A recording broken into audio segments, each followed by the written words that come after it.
पुण्यात उदय सामंत यांना भेटण्यासाठी शिवसैनिकांची मोठी गर्दी झाली आहे। थोड्याच वेळात मंत्री उदय सामंत बैठकीसाठी पोहोचणार आहेत। पुण्यात उदय सामंत यांची शिवसैनिकांसोबत बैठक पार पडणार आहे। बैठकीला शिवसेनेचे शहर प्रमुख नाना भानगिरे पोहोचले।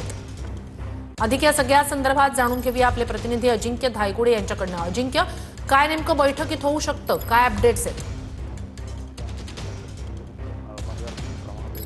उमेदवार कायम आहेत त्यांच्यापुढचं तगडा आव्हान असणार आहे, कारण मी स्थानिक नाहीत। वाटपाचा संघर्ष आहे तो आज देखील दिसून येतोय। खरं तर रात्री शिवसैनिकांकडून स्वबळाचा नारा देण्यासाठी पत्रकार परिषद देखील आयोजित करण्यात आली होती, मात्र अचानकपणे उपमुख्यमंत्री एकनाथ शिंदे यांनी निरोप दिला आणि आजची रात्र थांबा, उद्या सकाळ उदय सामंत हा सगळा तिढा सोडवतील असा निरोप आल्यानंतर रात्रीची पत्रकार परिषद रद्द करण्यात आली। आता आपण पाहतोय की एका हॉटेलमध्ये उदय सामंत आणि जे प्रमुख पदाधिकारी आहेत पुण्यातील यांची बैठक आयोजित करण्यात आलेली आहे आणि या बैठकीला शहर प्रमुख असतील किंवा शहरातील प्रमुख पदाधिकारी असतील हे आलेले आहेत। अगदी काही वेळात या ठिकाणी उदय सामंत पोहोचतील आणि ही सगळी बैठक पार पडणार आहे। भारतीय जनता पार्टीकडून शिवसेनेला सन्मानजनक जागा देत नसल्याचा आरोप जो आहे तो शिवसेनेच्या प्रमुख नेत्यांकडून केला जातोय। विजय बापू शिवतारे देखील या बैठकीसाठी पोहोचलेले आहेत, नाना भानगिरे पोहोचलेले आहेत, नीलमताई गोरे देखील अगदी काही वेळात या बैठकीला पोहोचतील आणि